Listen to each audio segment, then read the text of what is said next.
So in today's video, I'm going to discuss about this derivation of elongation of the tapered rectangular bar. There are mainly two derivations are there. One is the elongation of the taper circular bar, and second one is this one. It is the elongation of tapered rectangular bar. These two derivations are very important, and definitely one will be appeared in the exam, and that carries 8 to 10 marks. So first I will derive this one. So let us see this figure. This is a tapered rectangular bar of length L, and then all the terminologies are here. So let F is the force that is applied, and next is A is the width at the bigger end. This will be the bigger end, and then B, it is again the width at this point, or it is a smaller. You can take this as the right side as well as it's the left side. The T is the thickness of the bar. The thickness of the bar is shown in this way.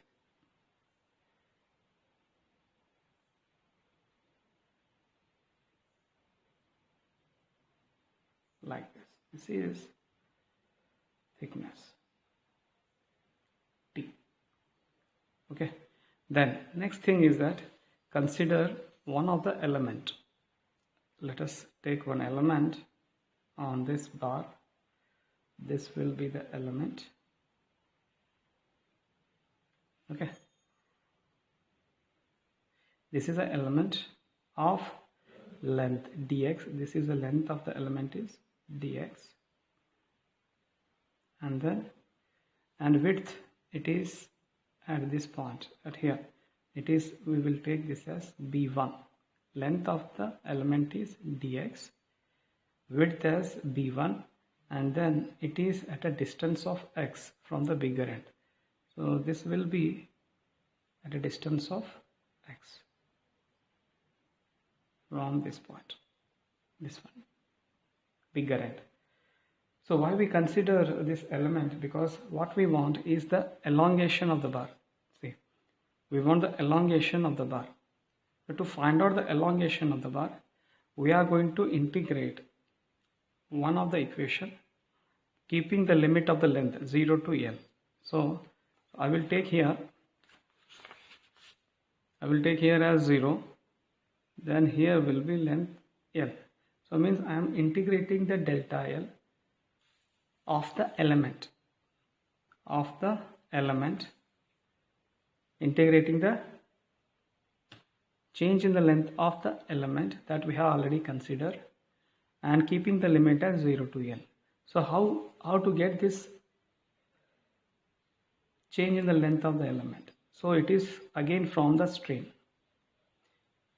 From the definition of the stream, what is that? Change in the length, it is for the element. I will write here as element divided by actual length. Actual length is here we consider as dx. So here I will write it as dx.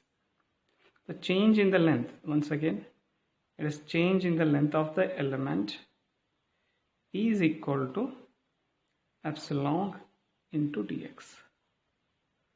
Epsilon, it's a strain. So how we are getting this strain again? So we are getting this strain from the Hooke's law. What the definition of the Hooke's law? The stress is directly proportional to the strain, that is equal to E into epsilon. Okay, if we want the epsilon, that is strain, we definitely get the formula or get the value of sigma. So how to get this sigma? Sigma, it is again force by the area. Force we know here, it is applied one. Area, it is of the element. Area of the element. The force always the same for whole structure as well as for the element. So in this way we are going to get the formula for delta L. So let us start with that. So first, already told you that sigma is equal to force by the area. So force we have, only we have to get the area. So I will write here as area of the element So what is the area of the element? It is not this one, it is b1 into t. b1 into t. It is not dx into b1, not like that. It is a cross-sectional area. So always we are always considering the area which is normal to the applied force. Okay. Then so how to get this b1? So b1, if you see the figure, the b1 is on varying. We are thinking that it is varying linearly. So on that basis, we will write like this. Considering the whole bar, a minus b divided by the L. Okay, is equal to, I will consider this one. I have considered before, this is a minus b by the whole length. It is equal to a minus b1 divided by this length. It is x.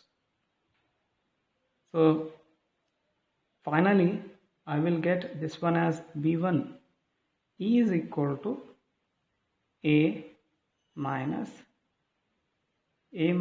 b in the bracket into x by L.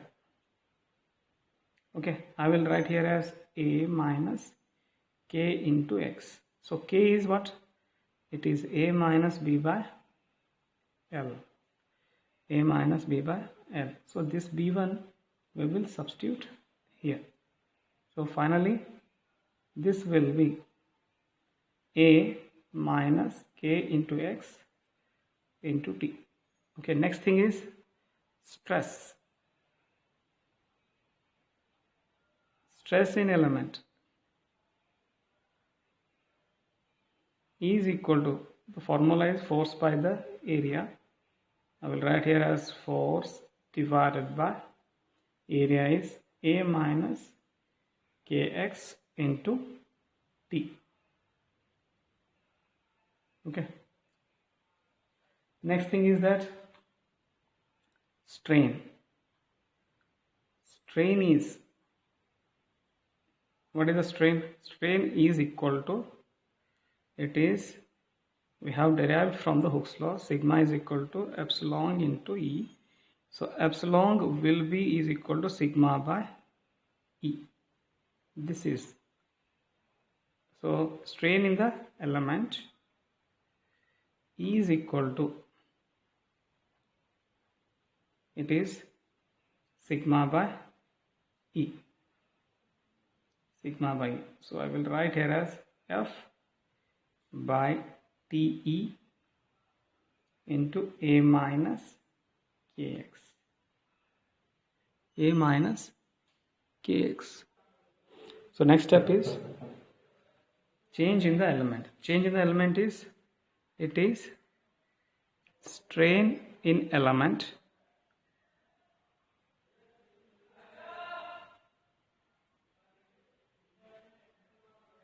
into the length of the element. So you know that length of the element is dx. So I will write the strain already we have got as F divided by TE. It is A minus KX. A minus KX into the length is dx. This equation you have to integrate. Therefore, finally, delta L is equal to integration of, from the limit 0 to L, F divided by TE A minus KX into dx. Just take it out all the constant terms, that is F divided by TE integration 0 to L 1 divided by A minus KX of dx. Therefore, to the integration will be F divided by TE. So it is log of the base E. It is A minus KX. Put the limit there 0 to L. 0 to L into minus 1 by K. Minus 1 by K. Then we will take the k here this side and putting the limit inside, minus f divided by TEK. So log E of the base E, A minus KL. Okay, KL. Wherever the x is there, we have to put the value as x as well as 0. Here it is log of the base A minus 0. I will keep it as A only. Okay, I will just take the minus sign inside. This become f divided by TEK. It is log of the base E, A minus log base E, A minus K into L. So I can write like this also, f is f divided by TEK log of the base E in the bracket A divided by A minus KL. So we already know that what is K? K is equal to A minus B by L. Let us substitute all the things here only. Then finally we will have the equation as, for the change in the length, delta L is equal to FL divided by ET